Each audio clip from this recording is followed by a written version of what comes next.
तो यदि আপনার आपस में उनको आपस में যখন সমঝোতা হয়ে যায় তখন দেখা গেছে যে রাজাকারও মুক্তিযোদ্ধা হয়ে বের হতো ওই মেশিনের ভেতর দিয়ে আবার অনেক সময় মুক্তিযোদ্ধারাও যদি সমঝোতা না হয় রাজাকার হয়ে বের হতো মুক্তিযোদ্ধা তো সমঝোতা করবেই না মাননীয় স্পিকার তাদের রক্তের উপরে আমরা এখানে দাঁড়িয়েছি আমি সম্পূরক প্রশ্ন হিসেবে যেটা করতে চাই তার আগে একটা ছোট্ট বিষয় বিগত 17 বছরে আমাদের এই গুম খুন আয়নাঘরের পাশাপাশি আরেকটা ঘর ছিল মাননীয় স্পিকার এটা হলো আমাদের হীরক রাজার দেশের যন্তর মন্তর ঘরের মতো একটা ঘর ছিল ফ্যাসিস্টের আমলে যেরকম হীরক রাজার দেশের সময় ছিল যারা কৃষক বা যারা আপনার খুব হতদরিদ্র তারা খাজনা দিতে পারছে না ফসল নষ্ট হয়ে গেছে তখন তারা যখন প্রতিবাদের জন্য হীরক রাজার কাছে আসতেন তখন তাদেরকে একটা যন্তর মন্তর ঘরে ঢুকিয়ে দেওয়া হতো মাননীয় স্পিকার এরপরে বের হওয়ার পরে যে মন্ত্রটা শেখানো হতো সেই মন্ত্রই তারা বলতো এবং সেটাই মাথা পেতে নিত তখন মন্ত্রটা শেখানো হতো বাকি রাখা খাজনা মোটে ভালো কাজ না ভরপেট নাও খাই রাজ কর দেয়া চাই যায় যদি যাক প্রাণ হীরকের রাজা ভগবান তেমনি ভাবে মাননীয় স্পিকার আমার এলাকা সহ বিভিন্ন এলাকা আমি প্রমাণ সহ দিতে পারবো এমনও হয়েছে যে আপনার 2009 সাল পর্যন্ত তাকে মুক্তিযোদ্ধা হিসাবে কেউ চিনতো না রাজাকার হিসাবেও চিনতো না কিন্তু 2008 সালের পরবর্তীতে দেখা গেছে যে তাকে রাজাকার বানানোর চেষ্টা করা হয়েছে আবার অনেকে আছে সত্যি সত্যি রাজাকার ছিলেন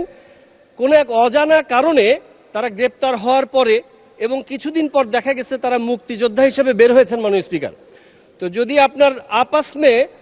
उनको आपस में যখন সমঝোতা হয়ে যায় তখন দেখা গেছে যে রাজাকারও মুক্তিযোদ্ধা হয়ে বের হতো ওই মেশিনের ভেতর দিয়ে আবার অনেক সময় মুক্তিযোদ্ধারাও যদি সমঝোতা না হয় রাজাকার হয়ে বের হতো মুক্তিযোদ্ধা তো সমঝোতা করবেই না মাননীয় স্পিকার তাদের রক্তের উপরে আমরা এখানে দাঁড়িয়েছি তো মাননীয় স্পিকার আমি আপনার মাধ্যমে মাননীয় মন্ত্রী মহোদয়কে আমি প্রশ্ন করতে চাই এই যে 17 বছরের ফ্যাসিস্টের আমলে এই যন্তর মন্তর ঘরের মাধ্যমে যে সমস্ত রাজাকাররা মুক্তিযোদ্ধা হয়েছেন এবং যে সমস্ত মুক্তিযোদ্ধারা রাজাকার হয়েছেন তাদের ব্যাপারে কোনো তৎপর নেওয়া হবে কিনা ব্যবস্থা গ্রহণ করা হবে কিনা ধন্যবাদ মাননীয় স্পিকার মাননীয় মন্ত্রী মাননীয় স্পিকার আপনাকে ধন্যবাদ আপনার মাধ্যমে মাননীয় সংসদ সদস্যকে ধন্যবাদ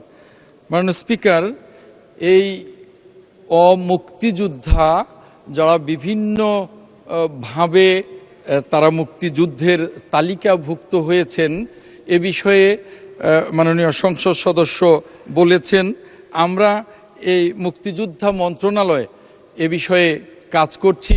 আশা করি যে খুব অল্প দিনের মধ্যেই এই ধরনের অমুক্তিযোদ্ধা যারা তন্তর মন্তর দিয়ে মুক্তিযোদ্ধার তালিকায় সন্নিবেশিত হয়েছেন তাদের সন্তানদের চাকরি দিয়েছেন এবং তারাও নিজেরা বিভিন্নভাবে বেনিফিটেড হয়েছেন অবৈধভাবে আমরা এই বিষয়গুলো নিয়ে কাজ করছি মুক্তিযোদ্ধা মন্ত্রণালয় আশা করি অল্প দিনের মধ্যে এই বিষয়ে আমরা সুনির্দিষ্টভাবে এর সংখ্যাও বলতে পারবো এবং জাতির সামনে সুনির্দিষ্টভাবে উপস্থাপন করতে পারবো মাননীয় স্পিকার আপনাকে ধন্যবাদ